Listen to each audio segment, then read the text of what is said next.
नमस्कार, आप देख रहे हैं इंडिया वॉइस। मैं हूं आपके साथ जूही सिंह। बुलेटिन की शुरुआत करेंगे बड़ी जानकारी के साथ। अयोध्या से बड़ी खबर सामने आ रही है। सीएम योगी ने 22 जनवरी के कार्यक्रमों को लेकर दिया आदेश। विशिष्ट अतिथियों के आवागमन को लेकर व्यवस्था की जाए। मुख्यमंत्री ने आदेश दिया है अतिथियों के ग्रीन कॉरिडोर की तरह हो व्यवस्था। मुख्यमंत्री योगी आदित्यनाथ ने आदेश दिए हैं। लखनऊ, गोरखपुर, वाराणसी, प्रयागराज से आने वाले अतिथि, चित्रकूट से चरण पादुका लेकर अयोध्या आएंगे साधु संत। चरण पादुका यात्रा मार्ग को सुरक्षित बनाने को कहा गया। चरण पादुका लेकर अयोध्या के लिए 15 जनवरी से यात्रा होगी शुरू। यात्रा कौशाम्बी प्रयागराज के रास्ते अयोध्या तक आएगी। तो अब मुख्यमंत्री योगी आदित्यनाथ ने 22 जनवरी को होने वाले प्राण प्रतिष्ठा को लेकर आदेश दिए हैं। लखनऊ, गोरखपुर, वाराणसी और प्रयागराज से आएंगे अतिथि। चित्रकूट से चरण पादुका लेकर अयोध्या साधु संत आएंगे। विशिष्ट अतिथियों के आगमन को लेकर मुख्यमंत्री ने तमाम तरह की व्यवस्था बनाए रखने को कहा है। तो 22 जनवरी के कार्यक्रमों को लेकर मुख्यमंत्री योगी आदित्यनाथ ने आदेश जारी किए हैं, जिसमें उन्होंने कहा है विशिष्ट अतिथियों के आवागमन को लेकर तमाम तरह की व्यवस्था की जाए। और अयोध्या से जानकारी आपके साथ साझा कर रहे हैं। अतिथियों के ग्रीन कॉरिडोर की तरह व्यवस्था की जाए। यात्रा जो है कौशाम्बी प्रयागराज के रास्ते से चरण पादुका लेकर जो है साधु संत आएंगे। लखनऊ, गोरखपुर, वाराणसी, प्रयागराज से अतिथि आने वाले हैं अयोध्या। चित्रकूट से चरण पादुका लेकर साधु संत अयोध्या आएंगे। मुख्यमंत्री ने चरण पादुका यात्रा मार्ग को सुरक्षित बनाने के निर्देश दिए हैं और चरण पादुका लेकर अयोध्या के लिए 15 जनवरी से यात्रा शुरू हो जाएगी।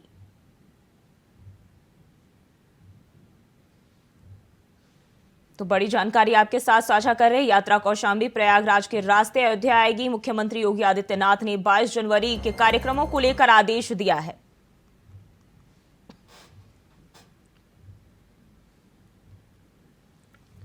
अयोध्या से बड़ी खबर सामने आ रही है। पीएम के दौरे को लेकर अयोध्या में होगी बैठक। प्राण प्रतिष्ठा से पहले आज होगी बड़ी बैठक। केंद्रीय नेतृत्व के शीर्ष पदाधिकारी रहेंगे मौजूद।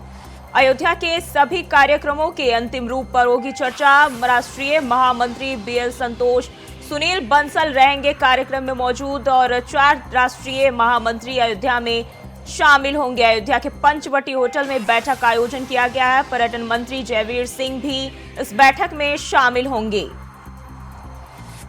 तो अयोध्या से बड़ी खबर सामने आ रही है। प्राण प्रतिष्ठा से पहले आज बड़ी बैठक होगी। पीएम के आने को लेकर जो है यह बैठक होगी और तमाम तरह की तैयारियों को लेकर इसमें दिशा निर्देश दिए जाएंगे। केंद्रीय नेतृत्व के शीर्ष में जो है यह बैठक की जाएगी, जिसमें सभी पदाधिकारी मौजूद होंगे।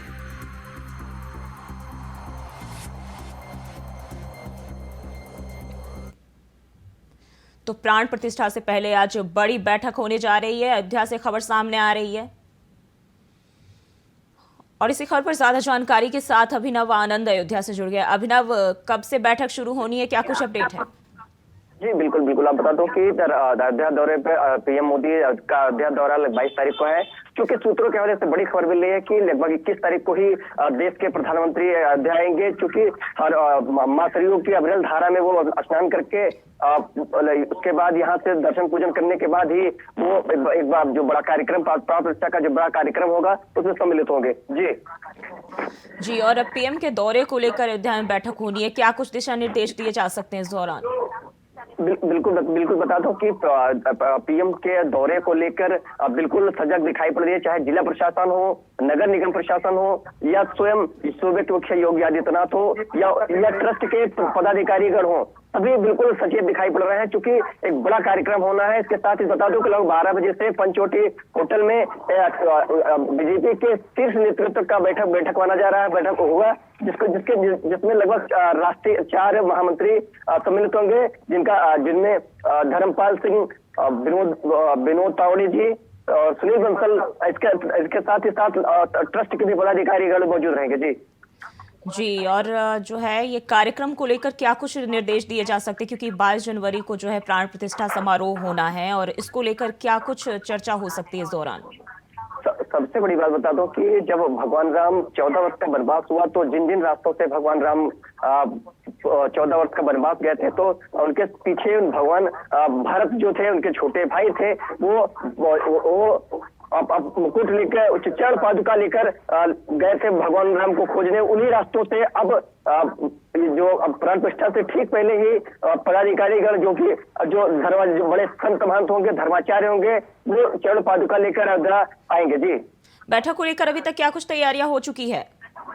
बैठक को लेकर जिला प्रशासन हो या ट्रस्ट के पदाधिकारीगण हो या बीजेपी के पदाधिकारीगण हो, बिल्कुल सचेत दिखाई पड़ रहे हैं। साथ ही साथ हमको होता है कि थोड़ी ही देर में पर्यटन मंत्री जयवीर सिंह भी अब मौजूद रहेंगे बड़े कार्यक्रम में। जी अभिनव, बहुत बहुत शुक्रिया आपका तमाम जानकारी के लिए। तो अयोध्या में आज बड़ी बैठक होने जा रही है। प्राण प्रतिष्ठा से पहले यह पीएम के आगमन को लेकर बैठक होगी। और वहीं स्वामी प्रसाद मौर्य का विवादित बयान, कार सेवकों को बताया अराजक तत्व, गोलियां चलवाकर मुलायम सरकार ने निभाया था कर्तव्य, अमन चैन कायम रखने के लिए अराजक तत्वों पर चलाई गई गोलियां। तो कार सेवकों को अराजक तत्व बताया है। एक बार फिर से स्वामी प्रसाद मौर्य का विवादित बयान सामने आया है, जिसमें उन्होंने कहा कि गोलियां चलवाकर मुलायम सरकार ने अपना कर्तव्य निभाया था और ये जरूरी था। तो कार सेवकों को उन्होंने अराजक तत्व बताया था। अमन चैन कायम रखने के लिए अराजक तत्वों पर गोलियां चलवाई गई, ऐसा स्वामी प्रसाद मौर्य ने कहा है। और एक बार फिर से उनका विवादित बयान सामने आया है।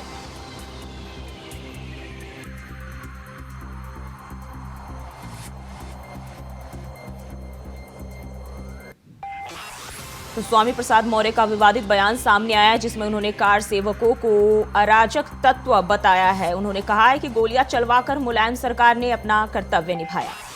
अयोध्या में एसपी सिंह बघेल जी हमारे बहुत अच्छे साथी रहे हैं।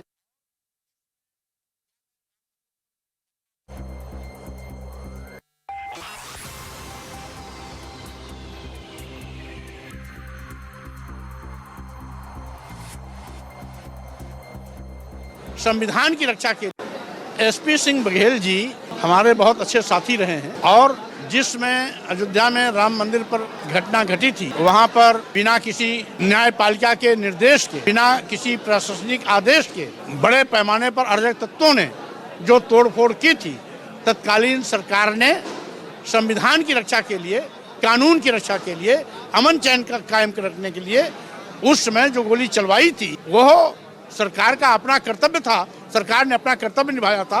रही बात, एसपी सिंह बघेल भी उस समय समाजवादी पार्टी में थे। एसपी सिंह। और इसी खबर पर सारा जानकारी के साथ स्टेट हेड प्रियम पाठक हमारे साथ जुड़ गए। प्रियम, क्या है पूरा मामला?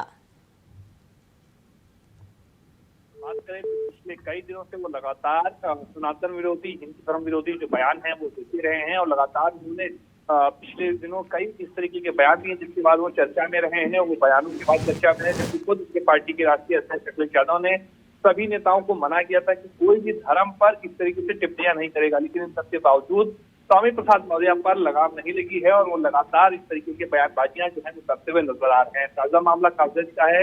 एक कार्यक्रम में शिरकत करने के लिए स्वामी प्रसाद मौर्य वहां पहुंचे थे और वहां पर एक बार फिर उन्होंने विवादित बयान दिया है। मौजूदा वक्त में अगर बात करें तो पूरे देश में जो माहौल है वो राममय बना हुआ है, लेकिन इन सबके बावजूद स्वामी प्रसाद मौर्य जो है वो फिर कहीं ना कहीं जो है इस तरीके का बयान दे रहे हैं। इस बयान के जरिए वो कहीं ना कहीं कह सकते हैं कि अपने और आकर्षण चाहते हैं कि लोगों का ध्यान जो है वो उनकी ओर आकर्षित हो और कहीं ना कहीं इसके जरिए वो राजनीति जो है वो धार्मिक राजनीति जो है उसको भड़काते हुए नजर आ रहे हैं। उन्होंने कहा है कि जो कारसेवक थे जिन्होंने उस ढांचे को गिराया था, उसको उन्होंने जो है वो कह सकते हैं उनको लेकर टिप्पणी करी है और उस पर उन्होंने साफ तौर पर कहा है कि अराजक तत्वों की तरफ से जो है वो इस तरीके की घटना को अंजाम दिया गया था। ना उसके लिए कोई कोर्ट से आदेश था, ना किसी सरकार का आदेश था। तो उस समय जो सरकार ने गोलियां चलाई थी, जिसकी काफी पूरे देश के अंदर निंदा भी हुई और अभी तक उस बात को लेकर निंदा होती रहती है। तो कहीं ना कहीं उसको अब जस्टिफाई करते हुए स्वामी प्रसाद मौर्य नजर आए हैं और उन्होंने कहा है कि उस समय जो गोलियां चलाई गई थी वो पूरी तरीके से सही थी और कहीं ना कहीं सरकार का जो कर्तव्य था वो सरकार ने उस समय निभाया था। तो ये कह सकते हैं साफ तौर पर एक बड़ा आरोप जो है कह सकते हैं वो लगाया गया है कार सेवकों पर स्वामी प्रसाद मौर्य की तरफ से। और ये कोई ऐसा पहला मामला नहीं है जब स्वामी प्रसाद मौर्य ने इस तरीके से विवादित बयान जो है वो दिया हो। इससे पहले भी वो लगातार इस तरीके के विवादित बयान जो है वो देते रहे। जी प्रियम, एक तरफ जो है अखिलेश का राम में जो है आस्था दिखाई दे रही, क्योंकि हाल ही में उनका एक पोस्टर भी सामने आया था जिसमें राम के प्रति वो अपनी आस्था दिखा रहे थे, और दूसरी तरफ उनके जो नेता है वो इस तरह के विवादित बयान देते हैं। ये क्या तालमेल है? देखिए, बिल्कुल कह सकते हैं स्वामी प्रसाद मौर्य पर खुद उनके पार्टी के जो राष्ट्रीय अध्यक्ष हैं उनका कोई जोर नहीं, ये साफ तौर पर कहा जा सकता है। क्योंकि इससे पहले जब ब्राह्मण सम्मेलन जो है वो समाजवादी पार्टी की तरफ से किया गया था, खुद समाजवादी पार्टी के जो ब्राह्मण वर्ग के नेता हैं उन्होंने साफ तौर पर इसको लेकर आपत्ति जताई थी कि जिस तरीके से स्वामी प्रसाद मौर्य लगातार इस तरीके की बयानबाजी कर रहे हैं तो उससे पार्टी के अंदर भी नाराजगी जो है वो साफ तौर पर देखने को मिली थी। लेकिन अखिलेश यादव ने कहा भी कि कोई भी उनके पार्टी का जो नेता है वो कहीं पर भी धार्मिक मुद्दों को लेकर टिप्पणियां नहीं करेगा। लेकिन ठीक उसके अगले दिन स्वामी प्रसाद मौर्य का फिर एक विवादित बयान जो था वो धर्म को लेकर वो आया था। तो कह सकते हैं कहीं ना कहीं स्वामी प्रसाद मौर्य पर अखिलेश यादव का कोई जोर नहीं है और इसीलिए उनकी लगातार इस तरीके की विवादित बयानबाजी उसकी जारी है। क्या वजह है लगातार वो विवादित बयान जो है देते रहते हैं और अखिलेश यादव उनको कंट्रोल नहीं कर पा रहे हैं? देखिए, सब कुछ यहाँ पर शुरू होता है राजनीति से और सब कुछ समाप्त होता है राजनीति पर। इन सब के पीछे की अगर आप डीप में जाएंगे, वजह देखेंगे तो केवल राजनीति है। और इसके जरिए कहीं ना कहीं वो अपने जिस वर्ग से स्वामी प्रसाद मौर्य आते हैं वो कहते हैं कि हम बुद्ध धर्म को मानते हैं। तो ऐसे में उस धर्म के उस धर्म के जितने भी अनुयायी हैं उनको अपनी ओर साधने का प्रयास कहीं ना कहीं कह सकते हैं वो किया जा रहा है। समाजवादी पार्टी मुस्लिमों की पार्टी मानी जाती है, तो ऐसे में एक दूसरे वर्ग के बीच में अपनी पैठ को कैसे जमाया जाए और किस तरीके से उनमें एक दूसरे धर्म की बुराई करके उस पर आपत्तिजनक टिप्पणियां करके उनका ध्यान अपनी ओर आकर्षित किया जाए, सिर्फ एक ये मकसद है। और इसी मकसद के लिए ताकि उसका राजनीतिक रूप से फायदा मिले, 2024 के चुनाव में उसका फायदा मिले, क्योंकि जानते हैं समाजवादी पार्टी भी जानती है और खुद स्वामी प्रसाद मौर्य भी जानते हैं कि 2024 में राम मंदिर बनना है और ये एक बड़ा मुद्दा रहने वाला है। तो क्या इस रवैये के साथ जो है ये सपा अपना दमखम दिखा पाएगी चुनाव में? देखिए, दमखम दिखाना जाहिर सी बात है, कहीं ना कहीं समाजवादी पार्टी की रणनीति का एक हिस्सा अब माना जा रहा है कि समाजवादी पार्टी ने इसको अपनी रणनीति के तहत पूरा प्लान करके इसको जो है वो तैयार किया है और उसी के बाद ये बयानबाजियां जो है वो की जा रही हैं। ऐसा नहीं है कि अचानक से कोई कहीं पे स्लिप ऑफ टंग नहीं है, ये बल्कि एक सोची समझी रणनीति का हिस्सा है जिसके जरिए कहीं ना कहीं वो एक धर्म विशेष के लोगों को अपनी ओर आकर्षित करना चाहते हैं, दूसरे धर्म विशेष लोगों को टारगेट करके। जी, बहुत बहुत धन्यवाद आपका तमाम जानकारी के लिए।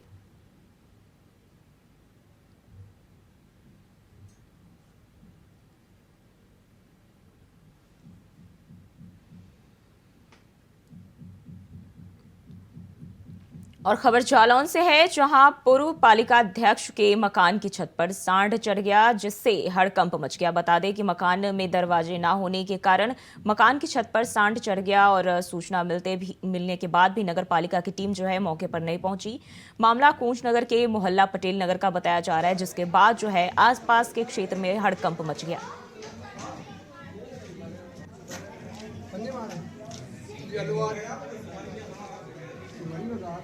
तो मकान की छत पर जो है सांड चढ़ गया और जालौन से ये खबर सामने आ रही है, जहां पूर्व पालिका अध्यक्ष के मकान पर ये चढ़ गया, लेकिन इसकी सूचना मिलने के बाद भी विभाग की ओर से कोई मौके पर नहीं पहुंचा। तो जालौन से ये तस्वीरें सामने आ रही है, जहां मकान की छत पर सांड चढ़ गया और आसपास के घरों में जो है इससे हड़कंप का माहौल देखने को मिल रहा है।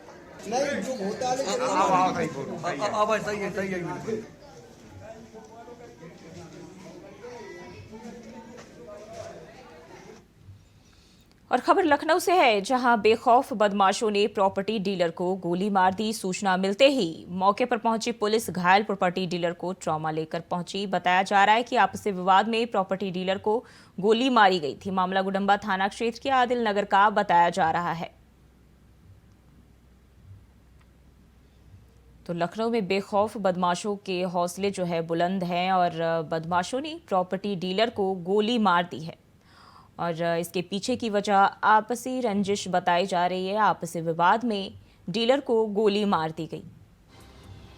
तो लखनऊ से यह खबर सामने आ रही है, जहां बदमाशों ने प्रॉपर्टी डीलर को गोली मारी और आप देख सकते हैं कि उनका हौसला कितना बुलंद है, जहां आपसी विवाद को लेकर इस तरह की वारदात को अंजाम दिया गया।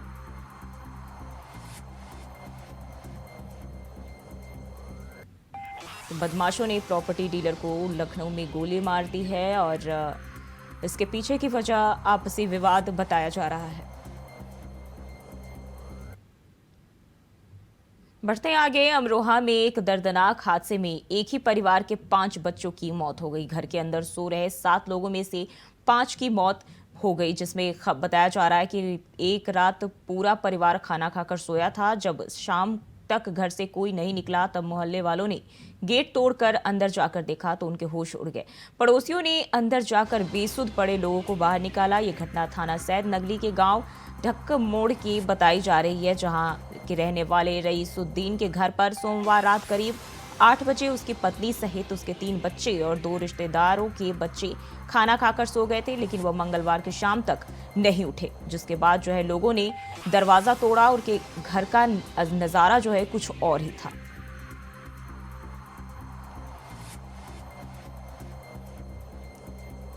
तो दम घुटने से जान जाने की आशंका बताई जा रही है और घर के अंदर सो रहे 5 बच्चों की मौत हो गई। और इसी खबर पर ज्यादा जानकारी के साथ मोहम्मद इमरान हमारे साथ जुड़ गए हैं। इमरान, क्या है पूरा मामला?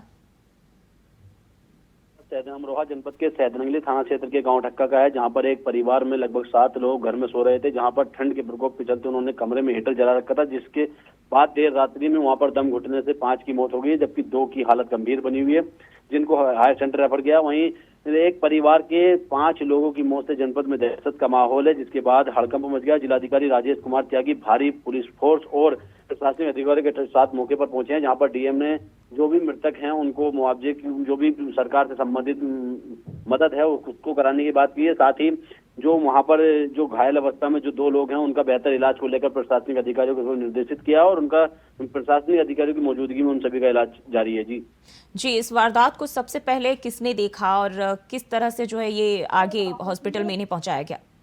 जी बिल्कुल, जिस तरह से लोग ये 5-7 लोग एक कमरे में सो रहे थे, उसके चलते लगातार जो वहां पर दम घुटने के बाद जो उनकी मौत हुई है। वहीं सुबह को जब पड़ोसियों ने कमरा नहीं खुला, उन्होंने देखा तो जिनमें से 5 मरे पाए गए, जो कि 2 की हालत गंभीर बनी हुई है। पड़ोसियों ने उनको ही बाहर निकाला और उनको जल्दी रेफर किया, जिसके बाद वहां पर पुलिस को इसकी जानकारी दी। पुलिस के बाद वहां पर प्रशासनिक अधिकारी पहुंचे और जनपद के में इस मौत से लगातार दुख का माहौल है।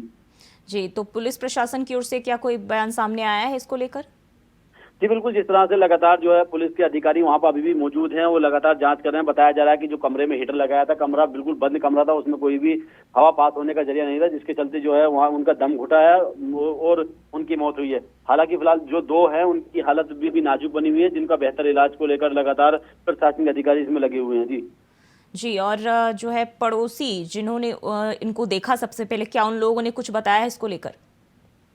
जी बिल्कुल, जिस तरह से पड़ोसियों से बात हुई है, जो बाहर निकलने में जो मृतक हैं और जो घायल हैं उनको बाहर निकालने वाले पड़ोसियों ने सीधे तौर पर कहा है कि तब लगातार उनका डेली का अप डाउन था। सुबह को लोगों के साथ बैठना, अलाव के सहारे बैठना, उसका उनका लगातार रूटीन था, लेकिन वो आज सुबह नहीं मिले, जिसके बाद उन्होंने घर पर जाकर देखा तो कमरा बंद है। उन्होंने कमरा का गेट खोला तो उसमें उनके देखकर होश उड़ गए। लगभग 5 की वहां पर मौत हो चुकी थी, जिनमें 3 बच्चे भी हैं, जो 3 मासूम बच्चे हैं, और बाकी 2 अधेड़ उम्र के व्यक्ति हैं जिनकी मौत हुई है फिलहाल, और जो 2 सीरियस हैं उनको जो है रेफर किया गया है।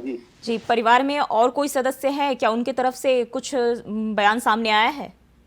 जी बिल्कुल, जिस तरह से परिवार के लोगों ने कहा है कि वो जो जिस कमरे में हीटर लगाया गया था उस कमरे में ही 5 लोग मिल पाए गए। बाकी जो अन्य कमरे में लोग थे उन्होंने भी सुबह उठकर देखा तो उन्होंने भी सीधे तौर पर कहा है कि जो हीटर की गर्मी और हीटर की घुटन से उनकी मौत हुई है। फिलहाल उन्होंने लगातार उनका रो कर बुरा हाल है। जी, बहुत बहुत इमरान, बहुत बहुत धन्यवाद आपका तमाम जानकारी के लिए। तो घर के अंदर सो रहे 5 बच्चों की मौत हो गई और दम घुटने से ये मौत हुई है।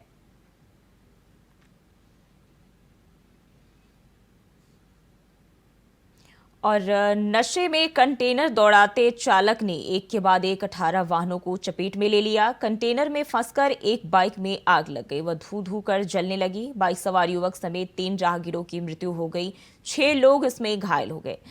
घटना रात के करीब 7:30 बजे हुआ और कंटेनर रुनकता की ओर से आ रहा था। कैलाश मोड़ से पहले कंटेनर ने एक ओला कार को टक्कर मारी। कार आगे एक अन्य कार में जा घुसी और हादसे के बाद चालक ने कंटेनर को नहीं रोका, रफ्तार और बढ़ा दी। बाईपुर मोड़ पर 2 बाइकों को चपेट में ले लिया। 50 मीटर तक बाइक घिसटती चली गई और एक बाइक में आग लग गई।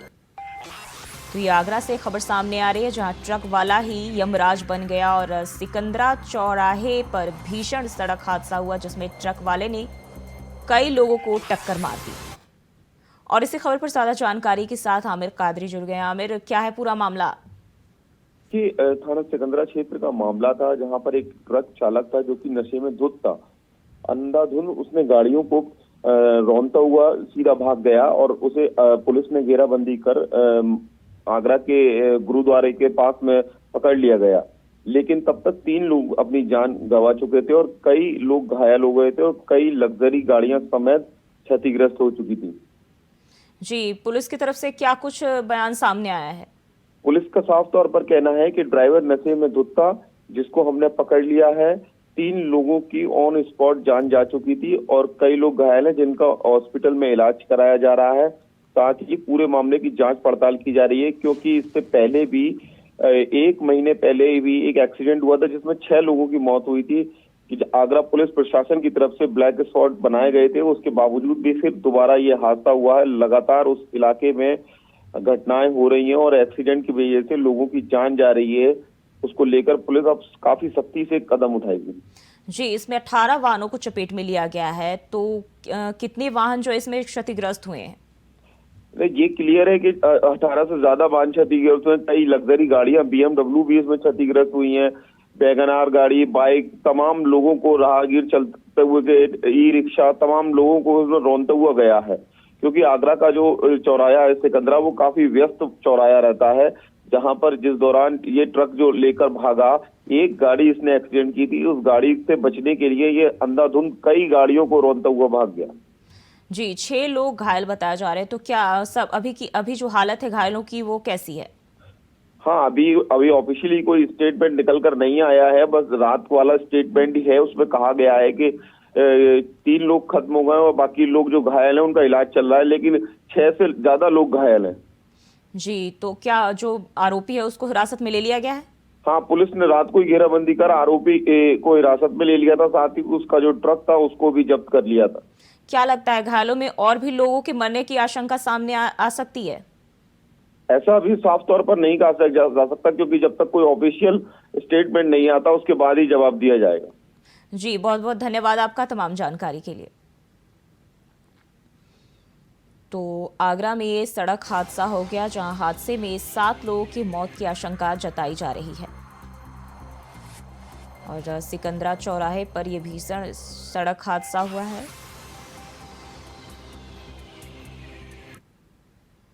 और वहीं खबर फतेहपुर से है, जहां बड़ा हादसा होने से टल गया। बता दें कि बेकाबू ट्रेलर ने हाईवे के किनारे खड़ी बोलेरो गाड़ी को टक्कर मार दी, जिससे बोलेरो ट्रेलर में फंस गई। साथ ही साइड से जा रही दूसरी ट्रेलर को भी घसीटा। वहीं बोलेरो गाड़ी पूरी तरह से क्षतिग्रस्त हो गई। बता दें कि कार के परिजनों ने पुलिस पर गाली गलौज और मारपीट का आरोप लगाया है।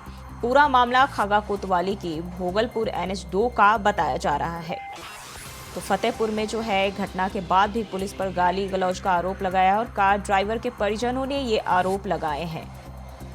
तो सड़क हादसे का कहर एक बार फिर से फतेहपुर में देखने को मिला है। बेकाबू ट्रेलर ने बोलेरो गाड़ी को टक्कर मार दी और जिसमें गाड़ी के परखच्चे उड़ गए।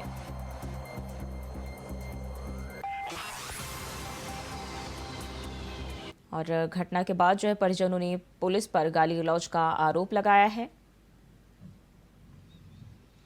बढ़ते हैं आगे। मथुरा में श्री राम लला के लिए बांके बिहारी की तरफ से उपहार जाएंगे, जहां श्री राम लला के मंदिर उद्घाटन के लिए चांदी के उपहार और बंशी को सौंपा। प्रभु राम के हाथ चांदी से बनी बंशी और शंख के साथ चांदी की ज्वेलरी उपहार के तौर पर दी जाएगी। बताया जा रहा है कि श्री बांके बिहारी मंदिर के सेवायत उपहार लेकर अयोध्या धाम जाएंगे, जिन्हें प्राण प्रतिष्ठा के दौरान भेंट किया जाएगा।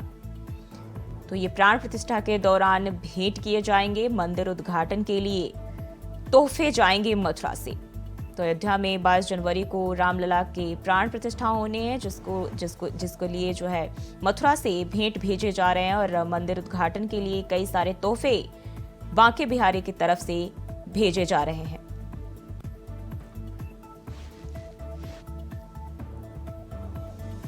तो रामलला के लिए ठाकुर की लीला स्थली है, वो भगवान राम की है। ये ठाकुर कन्हैया की हरदास के लाडले श्री बांके बिहारी जी की वो है। तो ये तो ब्रजवासियों के लिए अति उत्साह का विषय और हर्ष का विषय है कि रामलला अपने मंदिर में विराजने जा रहे हैं।